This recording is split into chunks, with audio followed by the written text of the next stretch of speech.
Welcome. In this video, I will show you how to turn on Bluetooth on your Samsung Galaxy Chromebook Go.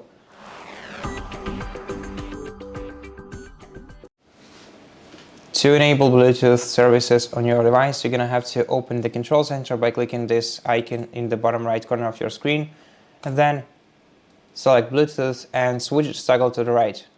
After that, to pair a new device, you're going to have to click right here, and in this window you'll be able to see the list of available devices, and if you click on one of them, you'll be able to connect to it directly and pair it with your PC.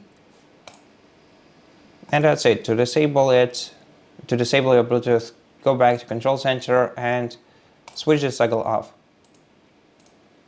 Thank you for watching this video. If it helps you, please consider subscribing to our channel, leave us a like and a comment below, and I'll see you in the next one.